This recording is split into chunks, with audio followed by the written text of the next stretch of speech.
A humanidade, desde que existe, tem se organizado em uma diversidade imensa de culturas, costumes, tradições e, claro, religiões. É um mosaico gigantesco e colorido. Mas com o tempo, talvez você já tenha se pegado pensando em algo curioso.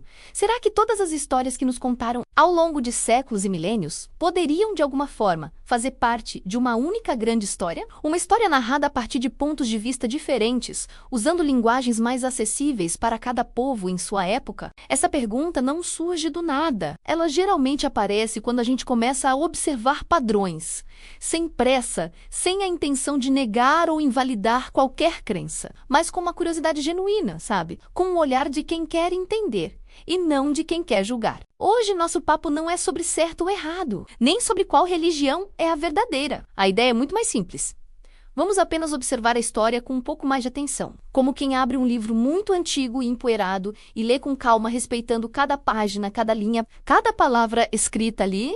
Desde os primórdios, o ser humano buscou um sentido para a sua existência, um sentido para a vida, para a morte, para os fenômenos da natureza que ele não conseguia explicar, como o trovão, o sol, a chuva, um sentido para o sofrimento e, principalmente, para a esperança. Em diferentes cantos do mundo, povos que nunca se encontraram, que nunca tiveram contato, criaram mitos, rituais e narrativas complexas para explicar o invisível, o que estava além da compreensão imediata. Narrativas complexas para explicar o invisível, o que estava algo que estaria além da compreensão apresentada, por exemplo, nos bancos escolares. E o mais curioso é que, mesmo separados por oceanos e séculos de história, essas narrativas frequentemente compartilham temas muito semelhantes. Pense comigo, a ideia de um princípio criador, uma força ou entidade que deu origem a tudo, a figura de um mediador, alguém que faz a ponte entre o divino e o humano, trazendo mensagens e ensinamentos.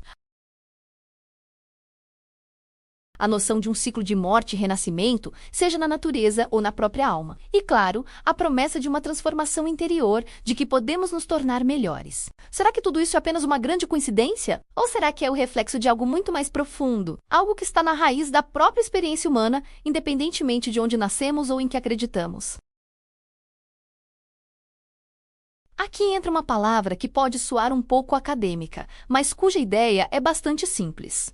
Sincretismo. O sincretismo é basicamente o processo pelo qual diferentes culturas e religiões se encontram, dialogam e se influenciam mutuamente. É como se elas conversassem através do tempo, criando pontes simbólicas entre si. E isso não acontece só por imposição, como quando um povo conquista outro e impõe sua religião. Muitas vezes o sincretismo acontece por adaptação de uma forma muito mais orgânica.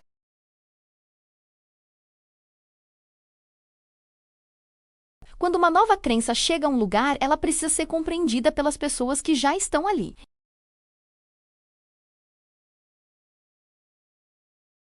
E a melhor maneira de fazer isso é traduzir as novas ideias usando símbolos, histórias e arquétipos que já são familiares para aquela cultura. É por isso que as antigas narrativas não desaparecem por completo. Elas se transformam, se fundem, ganham novas roupas, mas a sua essência muitas vezes permanece. Elas são ressignificadas, são pintadas com uma nova tinta, digamos assim. São customizadas com elementos mais coerentes e que se aproximam mais com as narrativas locais. Criam conforto aos ouvintes e sempre testemunham com veemência para dar mais verdade aos fatos contados. Ao estudar a história religiosa da humanidade com essa lente, alguns padrões começam a saltar aos olhos de uma forma impressionante. Se é a nossa cabeça girando, ou se o cosmos se movimenta como um vórtex emanador de luz, graça e presença grandiosa, sabe-se lá, contudo a consciência de que somos uma centelha divina é nítida e inegável. Vemos, por exemplo, a recorrência de figuras espirituais marcantes que compartilham uma jornada muito parecida. Personagens que nascem de forma extraordinária, muitas vezes anunciada por sinais ou profecias.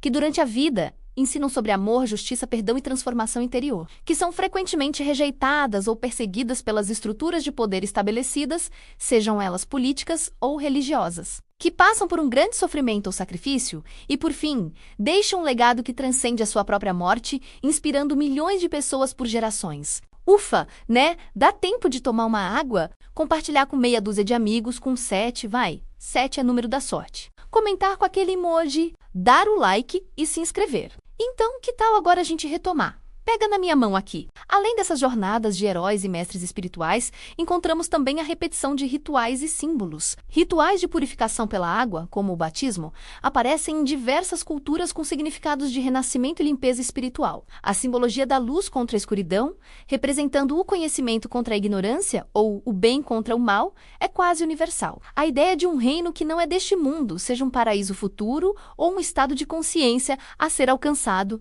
aqui e agora.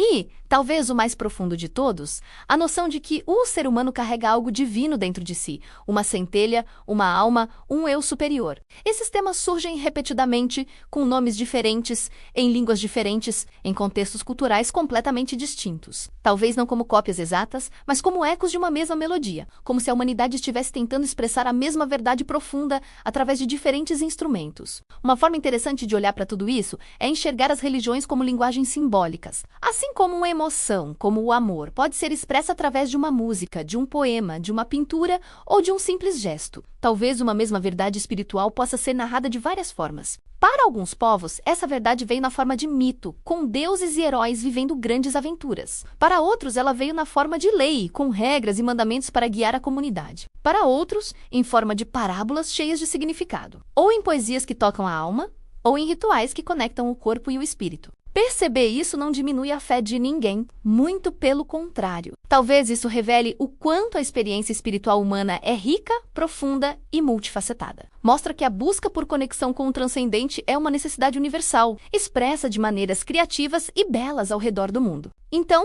voltamos àquela pergunta do início.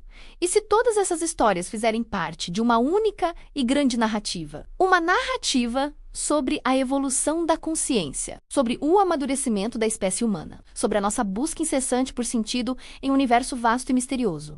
Talvez cada religião seja como uma lente diferente. Nenhuma delas, sozinha, consegue mostrar a imagem completa, mas cada uma delas reflete algo genuíno e verdadeiro para as pessoas que a viveram e a vivem. Talvez elas não sejam contradições absolutas, mas capítulos de um mesmo livro, escritos em épocas, culturas e linguagens diferentes. Este vídeo não é de forma alguma uma conclusão definitiva, é apenas um convite. Um convite para você olhar para a história, para as religiões e para as diferentes culturas com um pouco menos de pressa, com mais curiosidade e, acima de tudo, com mais respeito. Porque, no fim das contas, talvez ao compreender melhor as histórias dos outros, a gente acabe entendendo muito melhor a nossa própria história. Se essa reflexão fez algum sentido para você, se te despertou alguma curiosidade, considere se inscrever no canal e ficar por aqui.